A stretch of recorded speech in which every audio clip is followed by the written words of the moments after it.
क्या आपने कभी पीछे मुड़कर देखा है कि आपके जीवन का कितना अमूल्य समय रेत की तरह मुट्ठी से फिसल गया?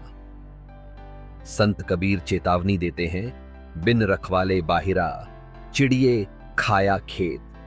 यानी बिना जागरूकता के आलस्य की गहरी नींद में हमारे जीवन का आधा खेत वासनाओं और व्यर्थ के विचारों की चिड़ियां चुग चुकी हैं।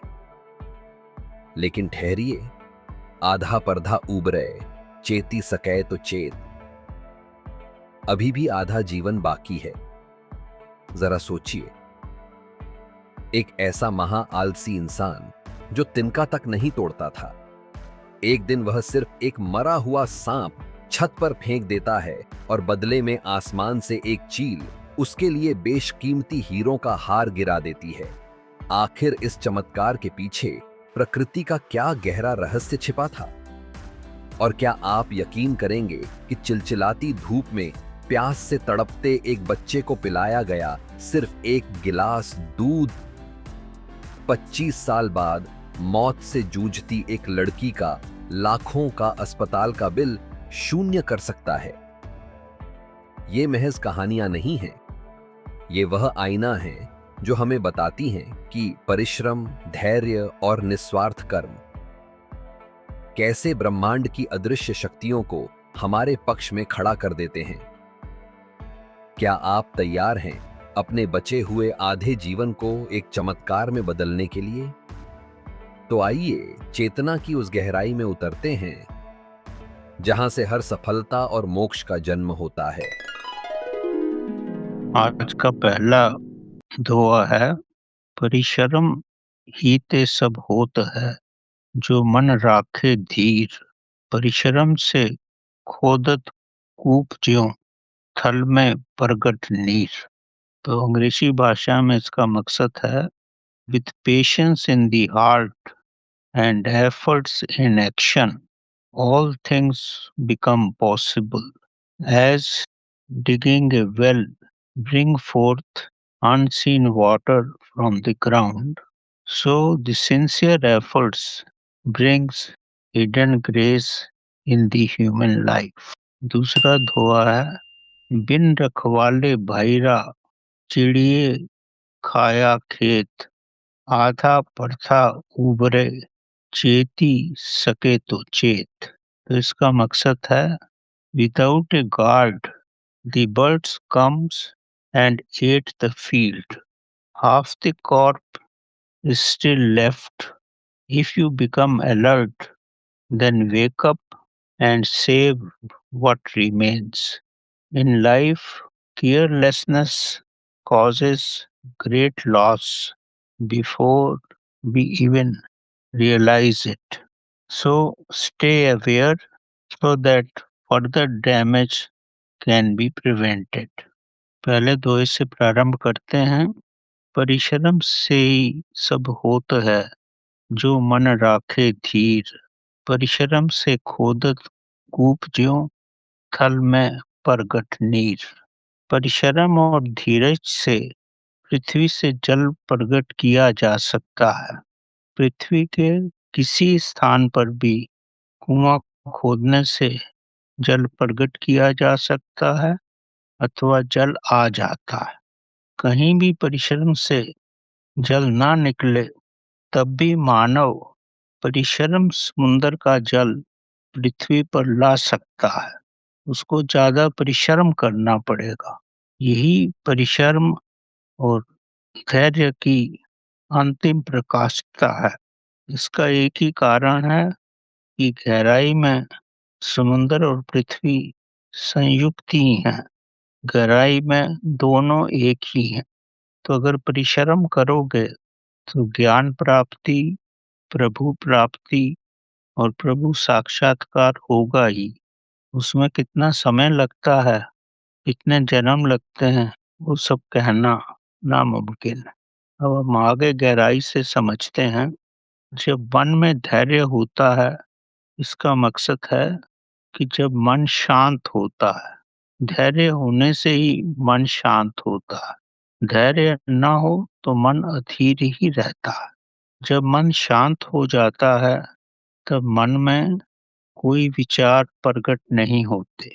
शांत मन में कोई भाव भी नहीं आते। अगर तालाब का जल शांत हो तो उसमें किसी प्रकार की कोई धाराएं नहीं बनती। आप ऊपर से खड़े होकर नीचे की सतह को देख सकते।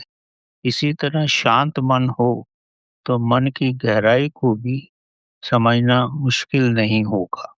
आगे समझो कि विचार रहित और शांत मन अमनी दशा में होता है। मकसद, जब मन शून्य होता है तभी विचार नहीं होते और मन शांत होता है। अगर मन शून्य ना हो तो उसमें प्रतिपल विचार आते रहते हैं, भाव आते रहते हैं और उस दशा में व्यक्ति हर रूप में अशांति अनुभव करता है। अमनी दशा में ही मन शून्य होता है। जब मन शून्य हो जाता है तभी चेतना का प्रकाश का अनुभव किया जा सकता है।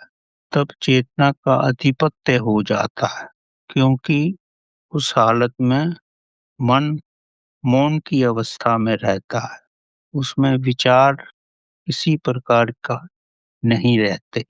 चेतना और मन की मौन की अवस्था, यही प्रभु की महान अवस्था है और यही प्रभु की महान शक्ति है। मनुष्य के भीतर इससे दूसरे कोई महान शक्ति नहीं होती, क्योंकि जब मन शांत होता है तभी वो पवित्र होता है। उसमें महान शक्ति का आविर्भाव होता है। शांत मन से जब कोई व्यक्ति परिश्रम करता है तब उसका परिश्रम जो होता है वो चेतना के सानिध्य में होता है। अब इसको गहराई से समझो। आप परिश्रम भी कर रहे हो और मन भी शांत है।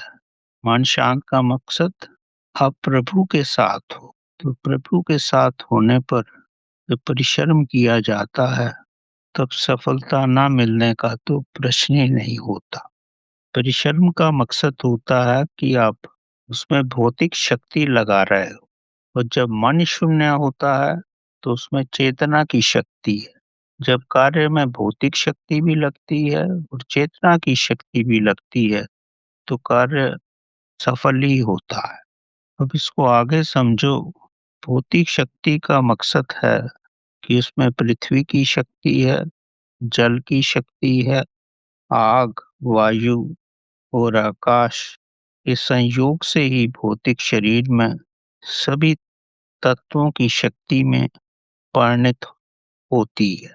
दूसरी भाषा में कि आपकी भौतिक शक्ति में पृथ्वी का भी योगदान रहता है, जल का भी योगदान रहता है, आग का भी योगदान रहता है और वायु, आकाश भी उसमें सम्मिलित होते हैं। और भौतिक शक्ति से ही आप परिश्रम करते हैं। इसका मकसद, भौतिक शक्ति के साथ सारा अस्तित्व आपके साथ है। और जब मन शांत होता है तो चेतना की शक्ति भी आपके भीतर पूर्ण रूप से होती है। जब दोनों ही शक्तियां मिल गई तो आप वास्तव में शक्तिशाली हो जाते हो। तभी आपके अंदर भगवान की शक्ति आती है। तभी भगवान को शक्तिशाली कहा जाता है, क्योंकि भा से भूमि की शक्ति है, गा से गगन की शक्ति है, वा से वायु की शक्ति है और ना से नीर की शक्ति है। तो जब प्रभु की शक्ति आती है तो सारे अस्तित्व की शक्ति आपके साथ है। इस अवस्था में जो कार्य होता है वो एकाग्रता से होता है और इसीलिए सफलता भी मिलती है। दूसरे रूप में समझो, इसी तरह ब्राह्मण की शक्ति प्रभु की शक्ति है। यही भगवान है। मनुष्य परिश्रम से इस शक्ति का वहन करता है। इसी तरह चेतना की आदर्श शक्ति जो आपको नेत्रों से नहीं प्रकट होती, वो भी प्रभु की शक्ति मनुष्य के परिश्रम से संयुक्त हो जाती है। इस प्रकार परिश्रम से भौतिक शक्ति और और चेतना की शक्ति जब दोनों शक्तियां संयुक्त हो जाती हैं तो इससे महान शक्ति का संयोजन होता है। ये परिश्रम की शक्ति और चेतना की शक्ति दोनों का ही योगदान है। तभी महानतम शक्ति व्यक्ति के अंदर आती है। ये संयुक्त शक्ति ही सर्व महान है। इससे बढ़कर कुछ भी नहीं हो सकता, क्योंकि यही भौतिक और चेतना की शक्ति का मिश्रण है। वास्तव में ये ये एकत्व की शक्ति है, और एकत्व की शक्ति से तो महान कोई दूसरी ऊर्जा हो ही नहीं सकती। इस महान ऊर्जा से हर कार्य सुचारू रूप से पूर्ण हो जाता है। इसीलिए परिश्रम और चेतना का सहयोग महान ऊर्जा देता है, और इसी में महान शक्ति भी होती है।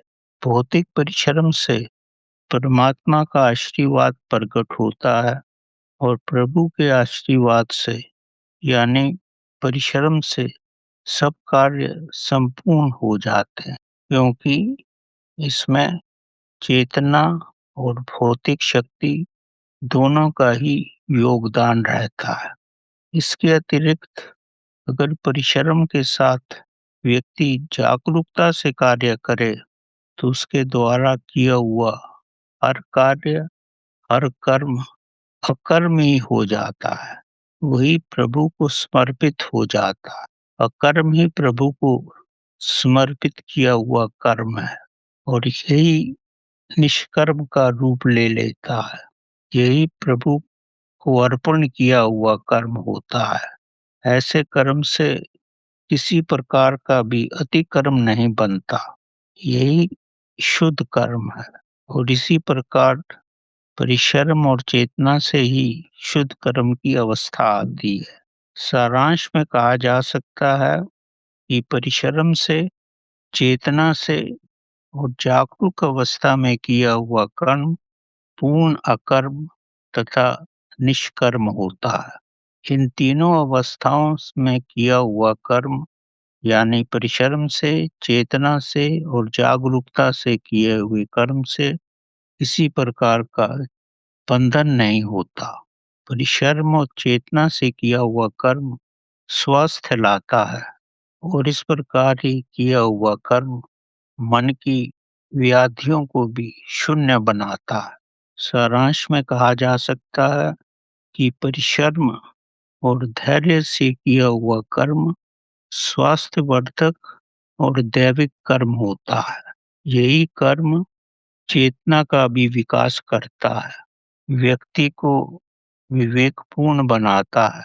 इससे ही बुद्धि का विकास होता है। अंत में यही कर्म आपको शून्यता में ले जाता है। ऐसे कर्म से ही व्यक्ति प्रभु में हो जाता है। यही कर्म प्रभु को अर्पण किए हुए कर्म जैसा ही है। इसलिए हर कर्म धैर्य और पूर्ण परिश्रम से ही करना चाहिए। इस प्रकार का किया हुआ कर्म ही यज्ञ होता है। यही कार्य में पूर्ण आहुति है। इसी प्रकार के कर्म अंत में मोक्ष की यात्रा की सीढ़ी बनते हैं।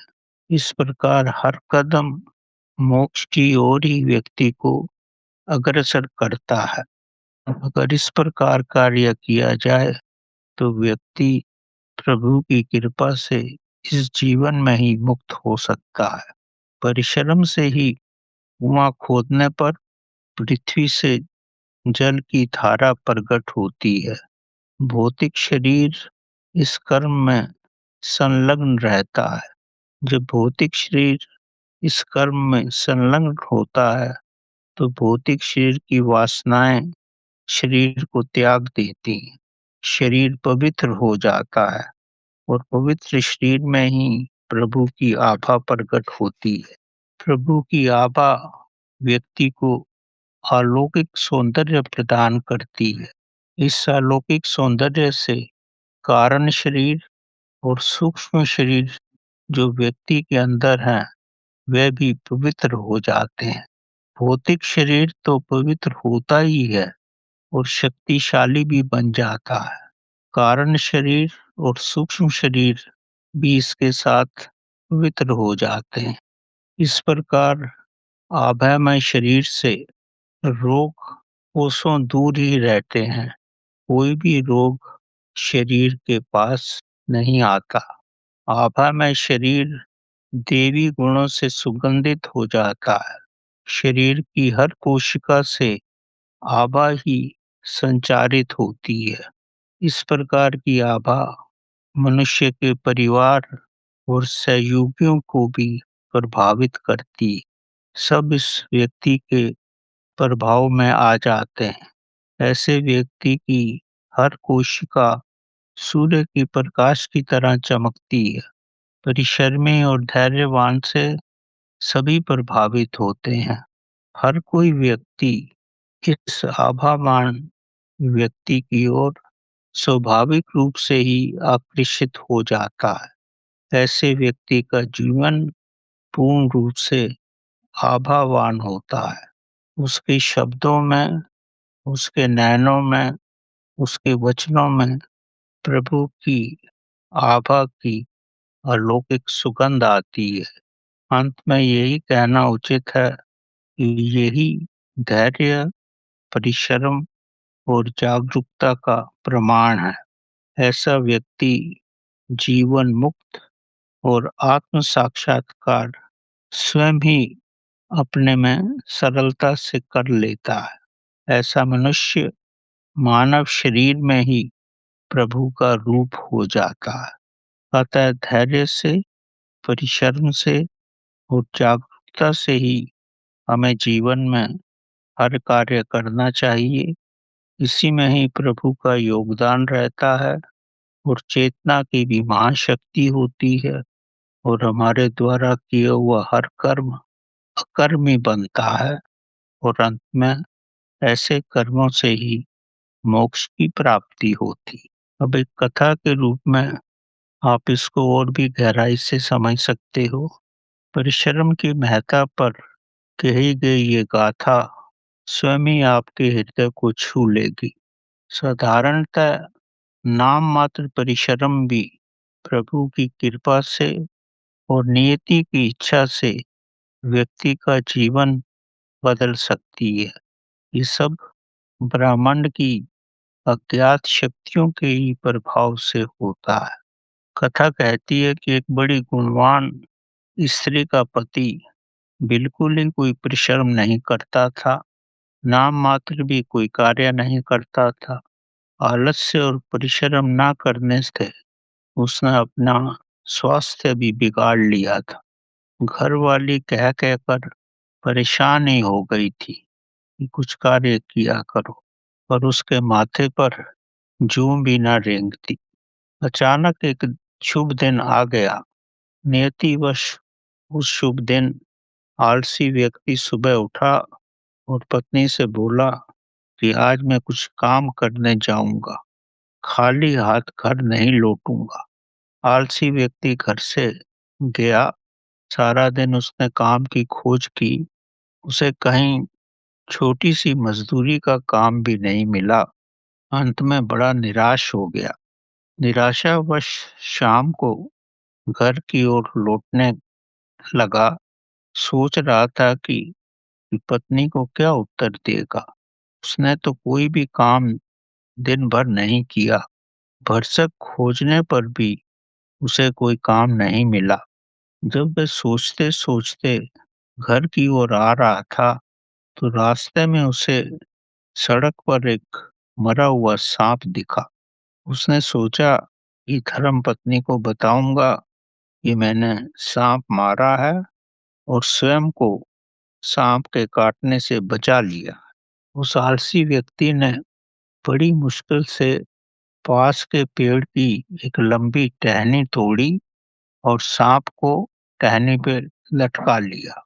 वह सांप और टहनी को लेकर हाँफता हुआ, थका हुआ घर लौट आया। पत्नी बड़ी खुश हुई। उसने सोचा कि ये आलसी कम से कम घर से तो निकला। उसने सांप मारा और टहनी भी पेड़ से तोड़ी।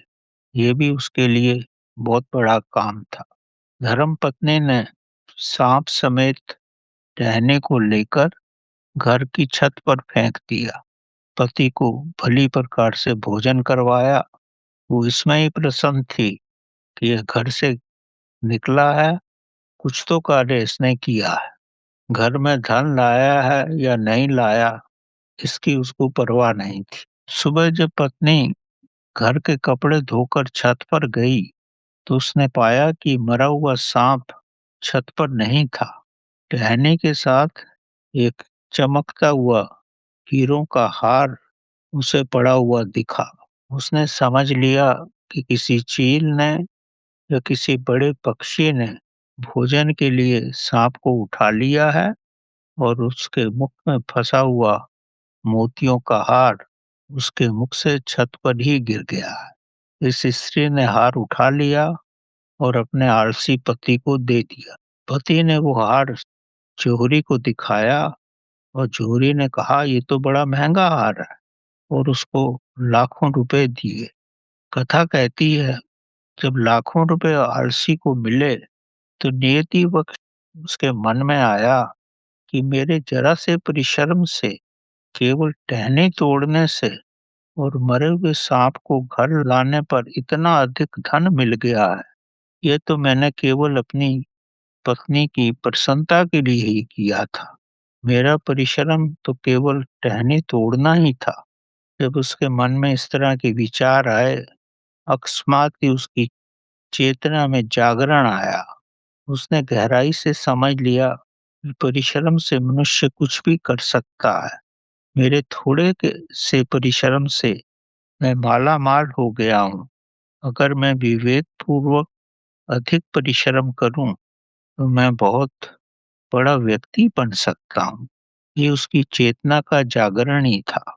जैसे ही शुभ विचार उसके मन में आया, तब उसने उस धन को व्यर्थ नहीं किया। उस धन से उसने बड़ी दुकान खोली और अपनी गुणवान पत्नी से मिलकर मेहनत से दुकान चलाई। प्रभु प्रेम और भक्ति में लीन होकर धैर्य से और परिश्रम से संसार की भलाई के लिए सुचारू रूप से ही सब कार्य किए, क्योंकि उसके मन में यही था, प्रभु ने मुझे इतना महान बना दिया है। एक टहनी तोड़ने से ही मैं लखपति बन गया। उसने अपने धन से गांव में मंदिर बनवाए, स्कूल और अस्पताल बनाए, और लोगों ने भी उसको धन दिया। इस तरह परिश्रम से, धैर्य से उसने महान कार्य किए और अंत में प्रभु स्मरण में, प्रभु के ध्यान में उसने समय गुजारा और प्रभु में संलग्न होकर ही अंत में जीवन त्यागा और प्रभु में हो गया। तो यही परिश्रम, धैर्य और नियति के उपकार की महान गाथा है। परिश्रम और धैर्य अवश्य फल लाते हैं। नियति परिश्रमी और धैर्यवान व्यक्ति की सहायता करती है। प्रभु अपनी ओर मोड़ने के लिए बहुत सारी लीलाएं रचाते हैं। ये भी प्रभु द्वारा रचाई एक महान लीला थी और उस व्यक्ति को प्रभु में बनाने की एक व्यवस्था थी। और अंत में यही कहना उचित है कि परिश्रमी और धैर्यवान व्यक्ति की प्रभु सहायता करते हैं और जीवन में उसको ऊपर भी उठाते हैं। तो हम दूसरे दोहे पर आते हैं। दूसरा दोहा है, बिन रखवारे बहिरा चिड़िए खाया खेत, आधा परथा उबरे चैती सके तो चेत। इस दोहे में कबीर जी व्यक्ति को चेतावनी देते हैं कि तूने अपना सारा जीवन विषय विकारों में ही नष्ट कर दिया है। अब जीवन का थोड़ा ही समय बचा है। इस बचे हुए जीवन को प्रभु को समर्पण कर, शायद प्रभु समर्पण से तेरा आने वाला जीवन भी सुधर जाए। सरल भाषा में इस दोहे का सीधा मकसद यही है कि एक किसान ने अपने खेत की बिल्कुल भी देखभाल नहीं की। देखभाल ना करके किसान ने चिड़ियों और जीवों को पूर्ण स्वतंत्रता दे दी ताकि पशु पक्षी पूर्ण आनंद से खेत के दानों का प्रयोग कर सके। स्वतंत्रता पाकर जब खेत की कोई रखवाली नहीं कर रहा था, तब चिड़ियों और जीवों ने किसान का आधा खेत ही बर्बाद कर दिया था। अगर अब भी किसान अपने खेत का ध्यान नहीं रखता, तो थोड़े समय में ही पूरा खेत ही बर्बाद हो जाता। उसके पास एक दाना में नहीं बचता। तो दोहे में कबीर जी किसान को समझाने का प्रयत्न करते हैं कि अब भी कुछ समय बचा है, तेरा थोड़ा ही खेत सुरक्षित है, बचे हुए खेत की रक्षा कर ले, चिड़ियों और जीव जंतुओं से बचा ले, ताकि तेरे पास जीवन यापन के लिए कुछ अनाज बच सके, ताकि साल के कुछ दिन तो तू पेट भरकर खा सके। संत कबीर जी चेतावनी देते हैं, खेत की रक्षा का मकसद स्वयं की रक्षा है। इस दोहे का आंतरिक मकसद बड़ा ही रमणीक है, ताकि व्यक्ति जीवन में स्वयं में स्थिर हो जाए, होश में आ जाए। इस दोहे को भली प्रकार ऐसा समझा जा सकता है कि प्रभु ने मनुष्य को इस संसार में थोड़े ही समय के लिए भेजा है। हर व्यक्ति की जीवन की अवधि भिन्न-भिन्न है। कुछ 100 वर्ष तक जीते हैं और कुछ 50 साल में ही प्रस्थान कर लेते हैं। जीवन का कब अंत हो जाए, कुछ भी नहीं कहा जा सकता। संत कबीर जी कहते हैं कि व्यक्ति को जागरूक होकर प्रभु भक्ति में ही जीवन गुजारना चाहिए। स्वयं को समझना और जानना कि मैं कौन हूँ, यही महानतम लक्ष्य है। व्यक्ति स्वयं में रहकर या दूसरे शब्दों में मौन में रहकर ही स्वयं को समझ सकता है। भोग विलास में और इंद्रिय भोग में पूरा जीवन व्यर्थ करना पूर्ण मूर्खता ही है। अगर ऐसे ही वासनाओं में व्यक्ति जीवन गुजार देगा, तो फिर इस जीवन में भविष्य में वो इससे भी निचले जीवन में जन्म लेगा। मृत्यु के बाद कीड़ों और पतंगों का भी उसका जीवन हो सकता है। इस मनुष्य जीवन से कीड़ों और पतंगों के जीवन में चला जाएगा। इसका सांसारिक और आंतरिक मकसद एक ही है कि व्यक्ति इस जीवन में उत्तीर्ण नहीं हुआ है। उसने इस जीवन के लक्ष्य को पूर्ण नहीं किया है। जीवन का लक्ष्य तो प्रभु प्राप्ति होता है। अगर जीवन में प्रभु प्राप्ति नहीं की, स्वयं को नहीं जाना, स्वयं को नहीं समझा, तो ये समझो वो इस जीवन में उत्तीर्ण नहीं हुआ, पास नहीं हुआ, जीवन में फेल ही हो गया। संत कबीर जी कहते हैं कि व्यक्ति ने अब तक आधे से ज्यादा जीवन वासनाओं में व्यर्थ कर दिया है। अब थोड़ा ही जीवन बचा है। अगर अब भी होश में नहीं आया, जागरूक नहीं रहा, तो ये जीवन भी व्यर्थ हो जाएगा। तो संत कबीर जी कहते हैं कि अब बचे हुए जीवन में स्वयं को जानने का प्रयत्न करे, ताकि उसका जीवन सफल हो जाए। पर प्रश्न उठता है कि व्यक्ति कैसे जागरूक हो? तो इसमें संत कबीर जी उसको समझाने का प्रयत्न करते हैं।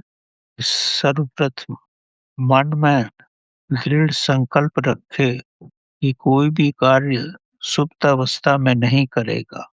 जीवन के सब कार्य जागरूक अवस्था में ही करेगा। आगे संत कबीर जी कहते हैं कि ये कहना सरल है, पर जीवन में करना इतना सरल नहीं है। व्यक्ति तभी जागरूक रह सकता है जब उसका जीवन नियंत्रण में हो।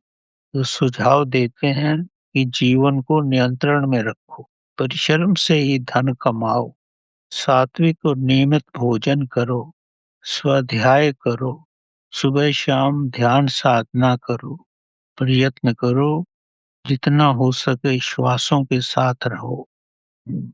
जब यात्रा में भी हो या अवकाश में हो, तब भी अपना ध्यान श्वासों पर रखो।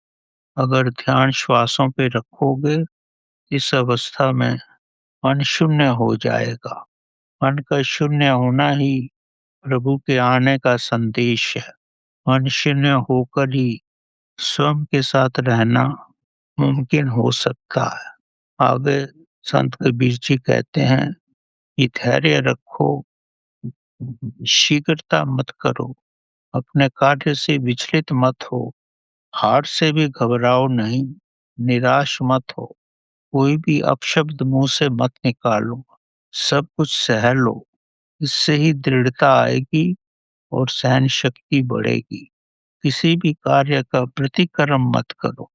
अगर प्रतिकर्म नहीं करोगे तो वो कार्य अकर्म हो जाएगा। अपने नेत्रों से अच्छा देखो, कानों से अच्छा सुनो। ये भी शरीर के लिए एक सूक्ष्म भोजन है। प्रभु को अपने हृदय में रखने से, उनके वचनों को अपने हृदय में रखने से प्राणों को सात्विक भोजन मिलता है और जीवन में प्रगति होती है। आगे संत कबीर जी कहते हैं कि जीवन में जीने के लिए नियम बनाओ, नियम से ही जियो। अगर इन सब विधियों को जीवन में ले आओगे तो जागरूक अवस्था सरलता से आ जाएगी। इस प्रकार जो शेष बचा हुआ जीवन है वो प्रभु में हो सकता है। जीवन में किसी न किसी प्रकार से इस तरह अगर जियोगे तो सुधार हो ही जाएगा। कम से कम अगर जीवन में श्वासों के बाहर और अंदर आने पर भी सतर्क रहोगे तो भी धीरे धीरे मन शून्य हो जाएगा। जैसे ही मन शून्य होगा तो साक्षी का अनुभव समय आने पर हो जाएगा। अंतिम संदेश में संत कबीर जी कहते हैं कि सारा जीवन व्यक्ति ने संसार के विकारों और उलझनों में ही गुजार दिया है। शेष बचा जीवन स्वयं को निहार कर स्वयं के भीतर जाके गुजारे ताकि प्रभु के समीप आ सके। बड़ी सरल विधि बताते हैं कि पीठ सीधी रखकर श्वासों पर ध्यान देने मात्र से ही ध्यान धीरे धीरे लग जाता है। अगर ये मुमकिन ना हो तो मंत्र साधना करें, मंत्र को ध्यान से सुने, मंत्र के साथ एक हो जाए, मंत्र में डूब जाए। जैसे ही मंत्र में डूबेगा तो मन विलीन हो जाएगा। तब उसे चेतना में विलीन होने का आभास होगा। इससे चेतना का विकास होगा और समाधि में उसका समावेश हो जाएगा। ये सब करने के बाद कम से कम जीवन की व्याधियों से बच जाएगा। तब वह जीवन में पराशक्ति के साथ रहेगा, यानी स्वयं के साथ रहने का प्रयत्न करेगा। अपराशक्ति यानी कर्म कांडों के साथ रहकर प्रभु का यानी आत्मा का आभास असंभव है। अब जीवन में कर्म कांडों को छोड़कर स्वयं के साथ रहने पर ही प्रभु का साक्षात्कार करना संभव हो जाएगा। ये पूर्ण रूप से समझ ले कि जब तक व्यक्ति अपने भीतर नहीं जाएगा, पराशक्ति का विकास नहीं करेगा, तो जीवन में कुछ भी उन्नति नहीं होगी। अमृत बिंदु उपनिषद में पराशक्ति के विकास की पूर्ण विधि का भी वर्णन है। श्वासों के साथ रहने पर साक्षी के साथ रहा जा सकता है। यही पराविद्या की प्रथम सीढ़ी है। घर में रहकर श्रद्धा भक्ति से बिना कर्म कांडों में उलझे हुए पराविद्या का आलिंगन किया जा सकता है। तभी व्यक्ति स्वयं के साथ रह सकता है। अंत में संत कबीर जी स्पष्ट करते हैं कि प्रभु की ओर किसी को भी खींचा नहीं जा सकता, लाया नहीं जा सकता, जब तक कि व्यक्ति स्वयं उस तरफ जाने को अग्रसर ना हो। किसान भी अपनी फसल पर तभी ध्यान देता है जब पक्षी और जीव जंतु उसका नाश ही कर डालते हैं। प्रभु की तरफ व्यक्ति कठिनाइयों में पड़कर ही अग्रसर होता है। अगर सुख और सुविधा में हो तब व्यक्ति प्रभु की तरफ नहीं जाता।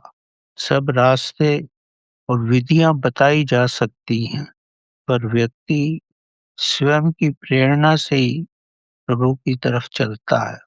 किसी को भी प्रभु की तरफ अग्रसर नहीं किया जा सकता, नहीं लाया जा सकता, जब तक स्वयं ही उसके मन में प्रभु की तरफ जाने की भावना ना जागे।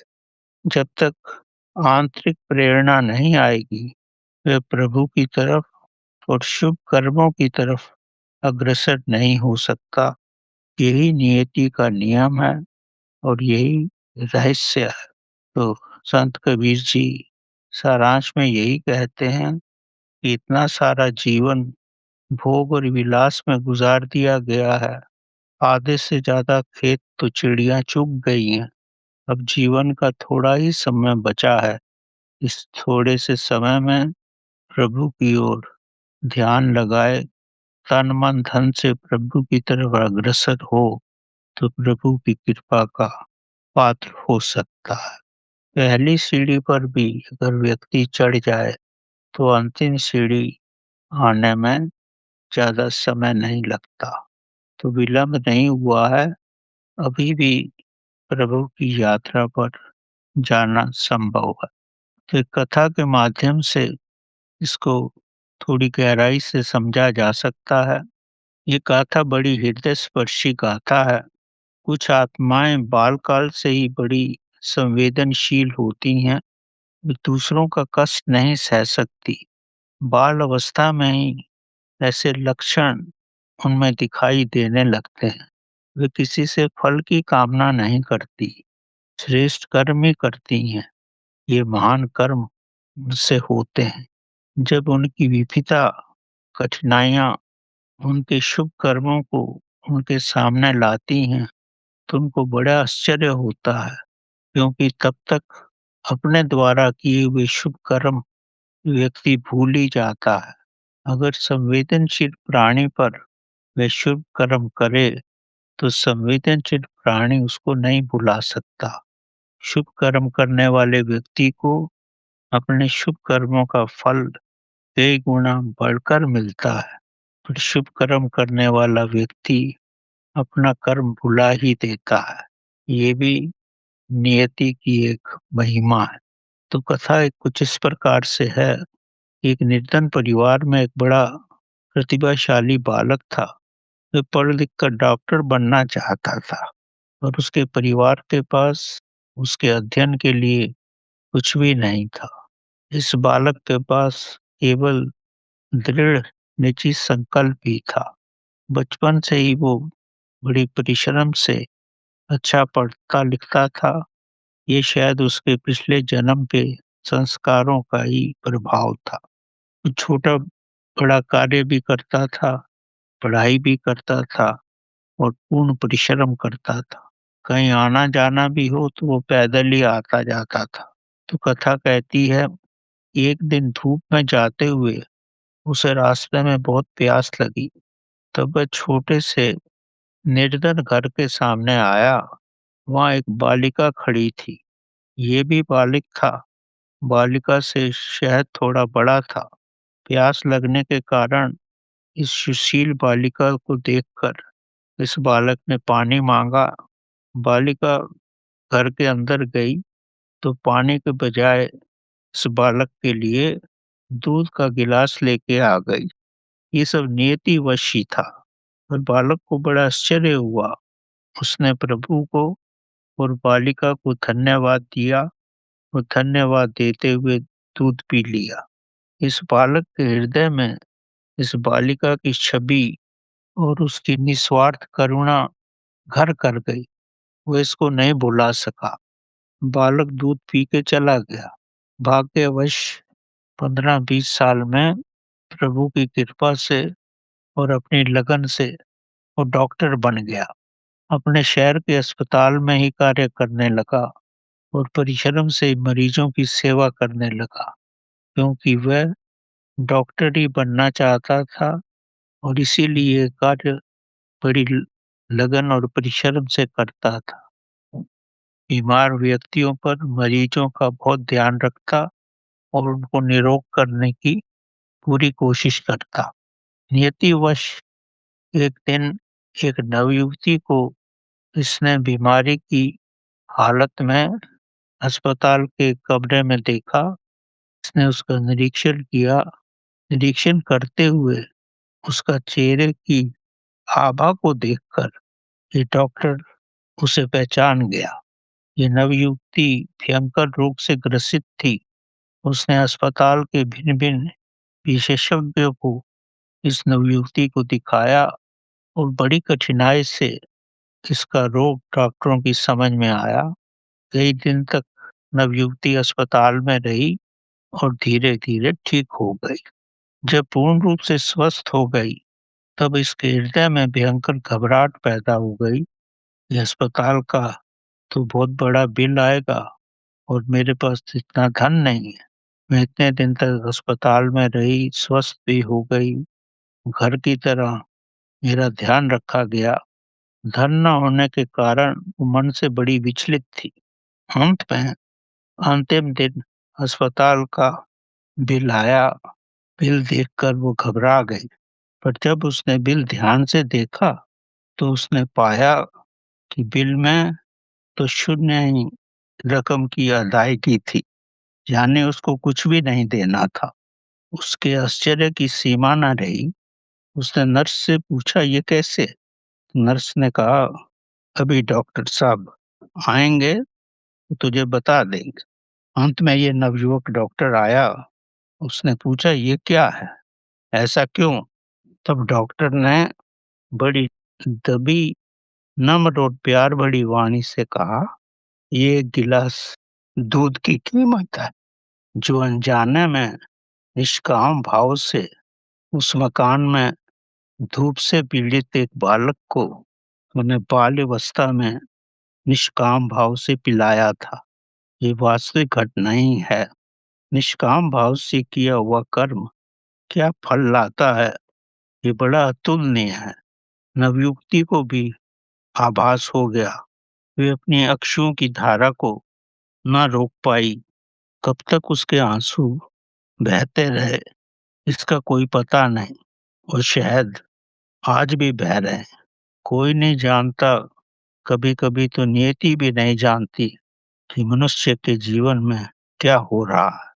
इसी तरह प्रभु भक्ति ध्यान में निष्काम भाव से प्रेम पूर्व अवस्था में अगर तुम कुछ कार्य करते हो, उसका क्या फल होता है, ये कहना असंभव है और ये सब अवर्णनीय है।